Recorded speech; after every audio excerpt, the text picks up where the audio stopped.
Shalom, saudara-saudara yang dikasihi oleh Tuhan Yesus Kristus. Pada pagi hari ini saya mau membagikan kebenaran firman Tuhan kepada saudara-saudari mengenai hari turunnya Roh Kudus atau Pentakosta. Sebelum itu saya akan berdoa buat saudara-saudari sekalian yang menonton video ini, supaya saudara diberkati dan Roh Kudus memenuhi hati dan pikiran saudara. Kita berdoa.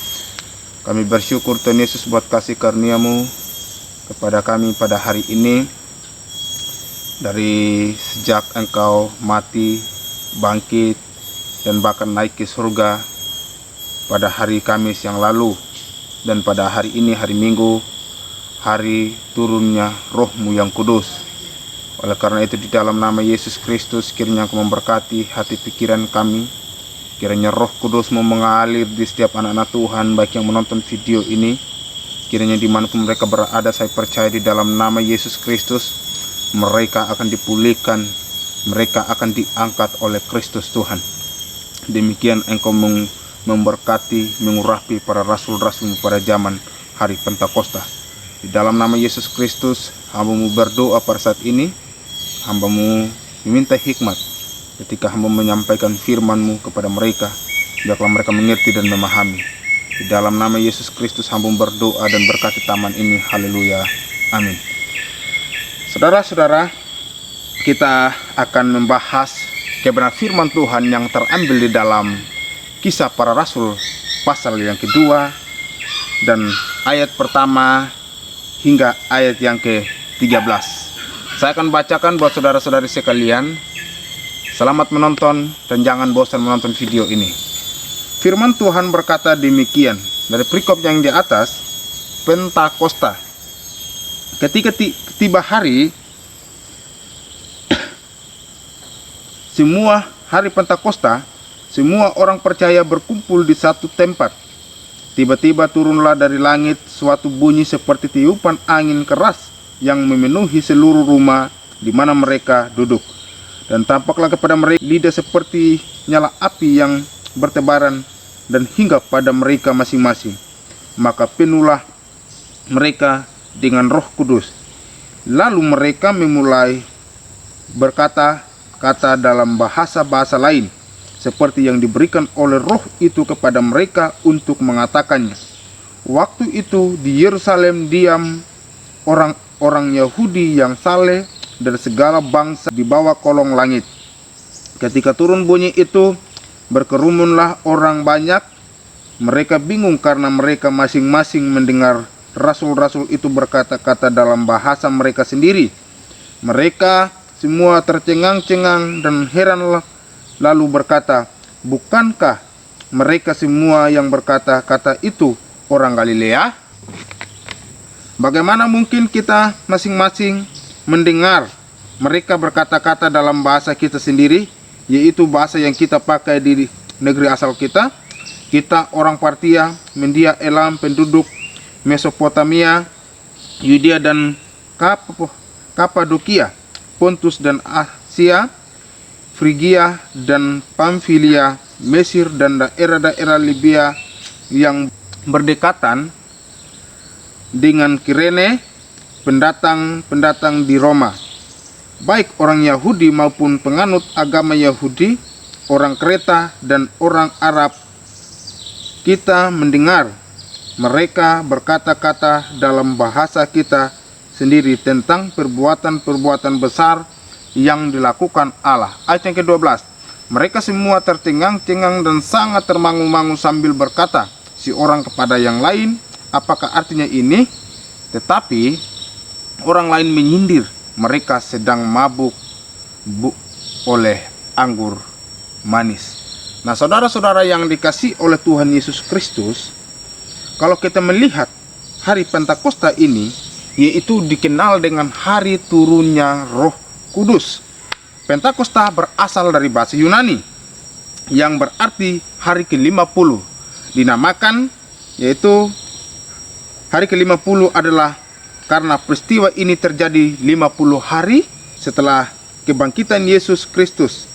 Nah, saudara-saudara yang dikasihi oleh Tuhan Yesus Kristus, setelah kebangkitan Yesus Kristus, yaitu Yesus juga masih bersama-sama dengan muridnya selama 40 hari di bumi. Setelah itu Yesus naik ke sorga. Ketika Yesus naik ke sorga selama 10 hari, yaitu disitulah mereka melihat proses bekerjanya Roh Kudus melalui lidah api dari sorga dan memberkati para murid-muridnya. Saudara-saudara yang dikasihi oleh Tuhan Yesus Kristus, dalam turunnya Roh Kudus bukan hal yang gampang. Ketika Roh Kudus sudah turun dalam hati saudara, sudah masuk dalam pribadi saudara, Roh Kudus itu tidak bisa keluar masuk. Jika Roh Kudus sudah masuk dalam pribadi Anda dan saya, Roh Kudus itu akan tetap dan berdiam dalam diri saudara. Roh Kudus itu akan selalu memberikan kekuatan. Roh Kudus itu akan selalu memberikan penghiburan. Roh Kudus itu selalu menyadarkan kita supaya kita jangan melakukan kesalahan, supaya kita jangan melakukan tindakan yang tidak benar. Saudara-saudara yang dikasihi oleh Tuhan Yesus Kristus, ada yang berkata bahwa Roh Kudus bisa keluar masuk. Tidak. Roh Kudus tetap berdiam dalam diri saudara dan saya. Yesus naik ke sorga, yaitu Dia menjanjikan bahwa Dia akan menurunkan Roh Kudusnya kepada muridnya. Ketika Yesus sudah naik ke sorga, selama 10 hari, Roh Kudus itu turun dan mengurapi para murid-murid Kristus atau para rasul-rasul Kristus pada saat itu. Dan ketika situ, mereka berkata-kata, yaitu berbahasa-bahasa orang lain. Dan banyak orang yang ada di situ dari suku-suku yang lain. Dan mereka tahu, itu bahasa kami. Kenapa mereka bisa menggunakannya? Nah, saudara-saudara yang dikasihi oleh Tuhan Yesus Kristus. Dan pada saat ini, tidak salah kalau banyak orang yang berbahasa roh. Cuman ada orang yang mengajarkan bahasa roh tersebut. Seharusnya bahasa roh itu tidak boleh diajarkan. Kenapa? Karena bahasa roh atau bahasa lidah berasal dari Allah sendiri atau dari Yesus Kristus sendiri. Roh Kudus memberikan segala sesuatu kepada mereka sehingga mereka bisa berkata-kata dalam bahasa orang. Nah, saudara-saudara yang dikasihi oleh Tuhan Yesus Kristus, kalau kita melihat firman Tuhan ini begitu jelas dalam kehidupan kita. Yesus naik ke surga, dan ketika naik ke surga, lidah api turun dan menyala pada rasul-rasul. Itu tercatat dalam Kisah Para Rasul pasal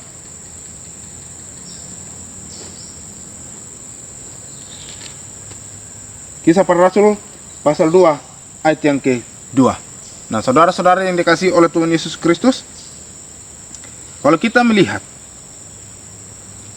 hari Pentakosta atau hari Roh Kudus, turunnya Roh Kudus ini dalam perjanjian lama, dikatakan juga hari raya Pentakosta adalah hari raya pengucapan syukur bagi Israel. Nah, atas hasil panen gandum pesta itu dirayakan 7 minggu setelah hari Paskah. Sebab itu, hari raya Pentakosta juga dikenal dengan nama hari raya 7 minggu, yaitu tercatat dalam Ulangan pasal 16 ayat 10. Nah, jikalau engkau merayakan hari yang ke-7 minggu, firman Tuhan berkata, berikan apa yang ada padamu dengan sukarela, bukan dengan terpaksa. Pada saat ini orang kalau beribadah kepada Tuhan, dia bukan beribadah dengan tulus, dengan ikhlas. Ada yang pura-pura beribadah. Ada juga yang memberikan persembahan dengan terpaksa. Ada juga yang memberikan persembahan supaya dilihat orang. Sehingga dia memberikan persembahan, dia memperlihatkan begini. Kalau seandainya uang 10 dia tunjukkan. Kalau seandainya uang 100 dia tunjukkan. Supaya orang ini dilihat, besar sekali sih persembahan yang diberikan. Saudara-saudara yang dikasihi oleh Tuhan Yesus Kristus, kita diajar oleh firman Tuhan supaya kita memberikan dengan sukarela, dengan hati yang sungguh-sungguh, bukan dengan terpaksa. Itulah kita. Ketika kita mengurapi, dijamah oleh Roh Kudus, maka kita akan mengenal mana yang baik dan yang tidak baik. Nah, saudara-saudara yang dikasihi oleh Tuhan Yesus Kristus, itu dicatat dalam Ulangan pasal 16 ayat yang ke-10 tentang memberi dengan sukarela. Namun dalam perjanjian baru, Pentakosta adalah sebuah peristiwa yang menunjuk lidah api kepada turunnya Roh Kudus dalam rupa lidah api kepada para rasul-rasulnya atau kepada murid-muridnya. Yaitu kita melihat di Kisah Para Rasul pasal 2 ayat yang ke-3. Nah, firman Tuhan berkata demikian, dan tampaklah kepada mereka lidah-lidah seperti nyala api yang bertebaran dan hinggap pada mereka masing-masing. Nah, ini beda dengan lidah api dari neraka atau lidah api dari api yang pernah kita nyalakan, yang sering kita nyalakan. tetapi lidah api ini berupa Roh Kudus, dan Roh Kudus ini membakar setiap kotoran yang ada dalam tubuh mereka, sehingga mereka bisa memiliki hati yang baru, pikiran yang baru, memiliki perkataan yang baru, dan mereka memberitakan Injil Kristus di seluruh bumi. Saudara-saudara, sehingga pada hari ini Injil itu diberitakan kemana-mana. Nah, saudara-saudara yang dikasihi oleh Tuhan Yesus Kristus, pada hari itu tepat hari Pentakosta. Nah, tepat pada hari Pentakosta, hari apa? Yaitu pada hari ini, hari turunnya Roh Kudus. Itulah yang dikatakan hari turun Roh Kudus, yaitu hari Pentakosta. Hari Pentakosta juga berasal dari bahasa Yunani. Nah, saudara-saudara yang dikasihi oleh Tuhan Yesus Kristus, kita melihat selanjutnya. Lama seperti dijelaskan, maka seluruh orang Yahudi yang tinggal dalam peraturan berdatangan untuk merayakan hari Pentakosta. Pada saat Pentakosta itu, para murid berkumpul dalam satu tempat, lalu Roh Kudus turun ke atas mereka. Turun Roh Kudus atas murid-murid mengakibatkan para murid mampu berkata dalam berbagai macam bahasa yang mempersaksikan tentang perbuatan-perbuatan besar yang dilakukan Allah. Nah, saudara-saudara, Allah melakukan hal demikian supaya orang yang ada di situ bisa mengerti. Kok bisa sih orang lain bisa berkata dengan bahasa kami? Padahal mereka tidak pernah belajar. Kenapa? Karena Roh Kudus melakukan keajaiban yang begitu besar kepada murid-muridnya, supaya orang yang ada di situ mereka sadar dan bertobat, dan mereka juga membawa diri kepada Tuhan. Sehingga di situ banyak orang yang datang berbondong-bondong beribadah kepada Tuhan, dan bahkan dikatakan ada 3.000 jiwa yang datang beribadah kepada Tuhan. Kenapa? Karena dengan kata-kata yang digunakan oleh murid Yesus, yang bukan kata-kata mereka tetapi mereka menggunakan, dan banyak memberkati orang, dan orang tersebut banyak datang kepada Tuhan. Saudara-saudara yang dikasihi oleh Tuhan Yesus Kristus, pada zaman sekarang banyak orang yang belajar berbahasa roh, tetapi bahasa roh yang tidak benar, bahasa roh yang bukan dari Allah, bahasa roh yang menyesatkan. Banyak orang yang mempelajari bahasa roh yang sesungguhnya bukan, yang tidak bisa dipelajari. Itu tidak boleh. Dan saudara-saudara yang dikasihi oleh Tuhan Yesus Kristus, bahasa roh memang ada, tetapi jangan dipelajari. Karena bahasa roh hanya Allah yang memberikan, dan hanya Allah yang menggerakkan lidah dan bibir saudara. Saudara-saudara yang dikasihi oleh Tuhan Yesus Kristus, pada hari ini juga engkau akan diurapi oleh Roh Kudus. Pada hari ini juga engkau akan diberkati oleh Roh Kudus, jikalau engkau membuka hati dan pikiranmu untuk Tuhan. Saudara-saudara yang dikasihi oleh Tuhan Yesus Kristus, kita melihat di situ bahwa perbuatan-perbuatan besar yang dilakukan Allah, yaitu tercatat dalam Kisah pasal 2 ayat yang ke-11.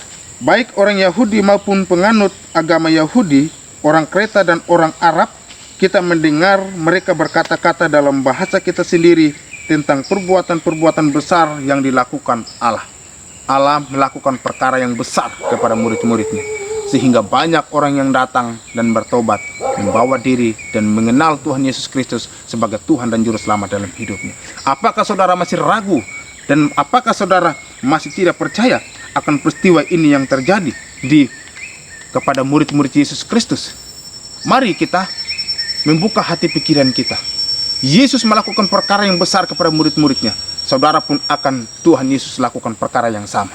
Saudara-saudara yang dikasihi oleh Tuhan Yesus Kristus, mari kita benar-benar membuka hati pikiran kita, supaya Tuhan akan menjamah saudara. Kalau kita melihat ayat yang ke-13 di situ, bahwa ada orang yang berkata di situ dengan kata menyindir, mereka sedang mabuk oleh anggur manis. Apakah pada waktu Roh Kudus turun di situ mereka sedang minum mabuk? Tidak. Mereka sedang beribadah. Mereka sedang bertekuk lutut kepada Tuhan, sehingga lidah api yang menyala itu menghinggap kepada mereka masing-masing, sehingga mereka menjadi murid Kristus yang setia dan pelaku Kristus yang setia, dan memberitakan Injil Kristus seban-ban, dan banyak orang yang bertobat. Orang-orang yang seperti ini yang berkata mereka sedang mabuk anggur, pada hari ini juga banyak orang-orang seperti itu yang mengatakan hal demikian. Ketika orang berbahasa roh, itu bahasa setan katanya, tetapi dia belum selidiki. Mereka juga nih berkata hal demikian.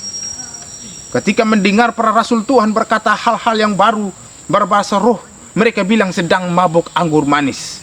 Kenapa? Karena mereka tidak dipenuhi oleh Roh Kudus, karena mereka tidak mengerti kebenaran Allah. Jangan sampai saudara sama seperti mereka. Saudara harus sadar bahwa hidup ini Tuhan sudah menentukan kita masing-masing. Saudara-saudara, mari kita memiliki pribadi yang intim dengan Tuhan. Apa kata dunia, jangan kita peduli. I don't care. Saya tidak peduli apa kata dunia, tetapi saya peduli apa kata firman Tuhan. Tuhan Yesus memberkati buat saudara yang menonton video ini. Mari kita berdoa. Kami bersyukur Tuhan, berkati anak-anak-Mu yang mendengar video ini, yang mendengar setiap firman-Mu yang hamba-Mu sampaikan pada mereka. Biarlah firman ini menjadi berkat dan banyak orang yang bertobat dan banyak orang yang mengenal akan kebenaran firman Tuhan. Di dalam nama anak Yesus Kristus, hamba menyerahkan hari Pentakosta, hari turunnya, yaitu hari Roh Kudus-Mu pada hari ini. Hamba-Mu menyerahkan ke dalam tangan pengasihan-Mu, hamba berdoa dan mengucap syukur. Haleluya. Amin. Terima kasih. Tuhan Yesus memberkati. Shalom.